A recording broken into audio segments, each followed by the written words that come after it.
Hi, my name is Thomas Schneider. As a group of international students, we visited the House of History in Bonn.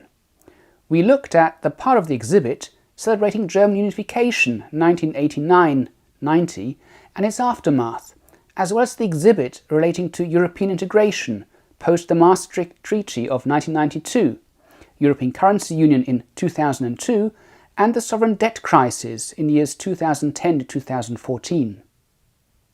Our lecturer asked us to guard against bias and omissions.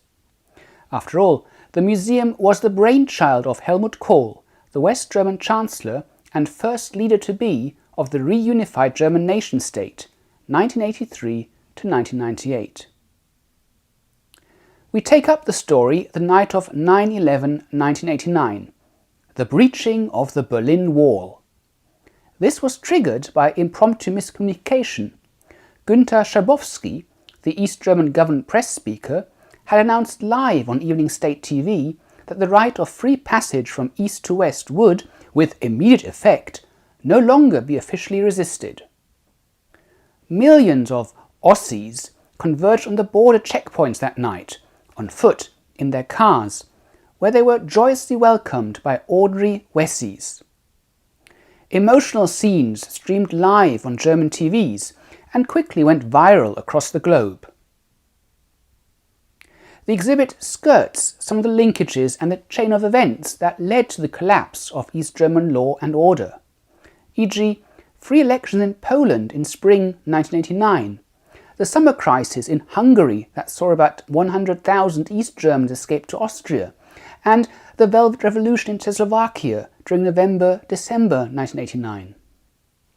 Undeniably, then West German Chancellor Helmut Kohl seized the initiative when, on the 28th of November 1989, he presented his 10-point program to the Bundestag for fast-track reunification. Indeed, many were caught off guard by this announcement. They had grown accustomed to the German two-state solution. In the exhibition, there is scant mention of critical voices, nor of Kohl's essential allies, the US and Mikhail Gorbachev. But Kohl's announcement did catch the popular imagination. Ironically, whilst enabling a brief interregnum, Kohl and the Christian Democrats also took the wind out of the sails of those grassroots activists who sought to develop their own form of government under a new East German constitution. This constitution was rejected by the new East German parliament. Crucially, the first free election in East Germany on 18th of March 1990 had produced a clear majority for parties and candidates that supported rapid ascension to the West German Federation, whose basic law, the Grundgesetz from 1949, had in its preamble always envisaged such a development. For those familiar, for example, with regular West German elections, it is interesting to note how the voting was conducted. One voted for a party, not a candidate, and votes were counted up for the whole of East Germany, without a minimum hurdle.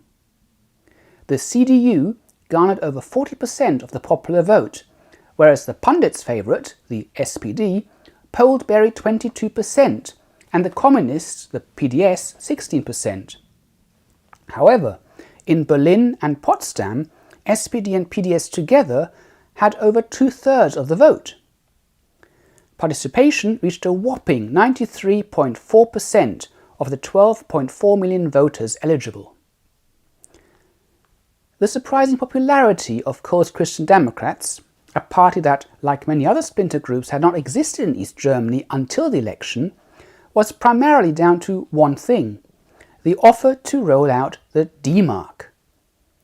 Whilst most East Germans certainly demanded currency parity with the Deutschmark, Western experts warned about the economic consequences for uncompetitive East German business and industry. It is maybe not unfair to say that such concerns were swept aside to buy out the East German vote, rather than to pursue a prudent and measured path. Significant international diplomatic hurdles had to be surmounted.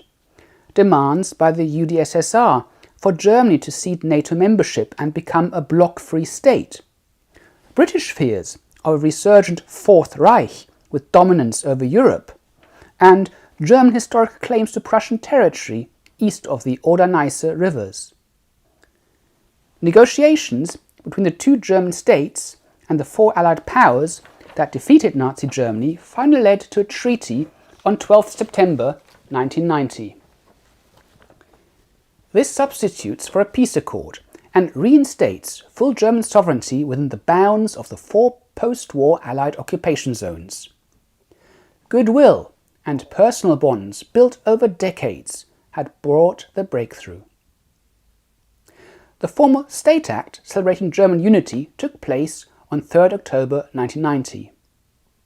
In his address to the Bundestag, Chancellor Kohl misstates that he is closing the 10th parliamentary session, being corrected that it was in fact the 11th. By contrast, it is striking how the German president, then Richard von Weizsäcker, as the formal head of state, remain in the shadows of the political circus surrounding unification. Watching an actual German newsreel from the 3rd of October 1990, one senses less nationalistic euphoria than this photo might suggest.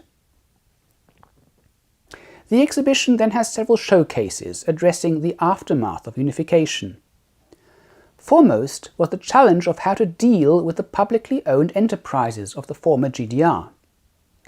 On 17 June 1990, the East German Parliament, in cooperation with the West German government, had formally sanctioned the privatization of all public property by a special commission, the Treuhand. Opinion on the success of the operation is highly polarized. For many East Germans, it meant company closure and loss of employment, the takeover of operations by West German big business interests. With regard to the complex questions of job compensation, re-education and pension rights, the exhibition offers little hard information. It primarily makes do with what one could consider a romantic idealization through the use of props and photographs. A visual approach is also taken to the complex issue of guilt and compensation for state terror. The files of the East German secret police, largely preserved thanks to early citizen intervention, laid bare the extent of the state surveillance apparatus and the names of those responsible. Much like after the demise of Nazi Germany, those who had collaborated with the Ancien Regime had to find their place in the new society and be forgiven by their former victims. What we missed was a clearer picture of political developments after the era Kohl. No mention is made of the CDU funding scandal or Gerhard Schröder's left-wing government 1998 to 2006 that introduced the major social reform that became known as Hartz IV. Neither are external diplomatic developments, for example the breakup of the Soviet Union, the chaos in Yugoslavia, the wars on terror and the challenge posed by China and rogue actors discussed.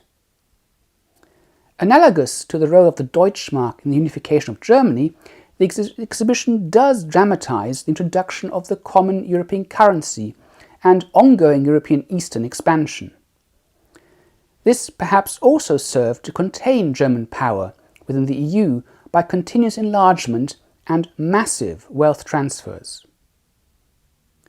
The messaging here becomes rather confused. Undeniably, the sovereign debt crisis and Britain voting to leave the EU in 2016 have cast doubts over the one-size-fits-all concept and cast a spotlight on the ineffectiveness of the pan-European Parliament. Earlier parts of the exhibition highlighted systemic and ideological differences and propaganda through official documents and records.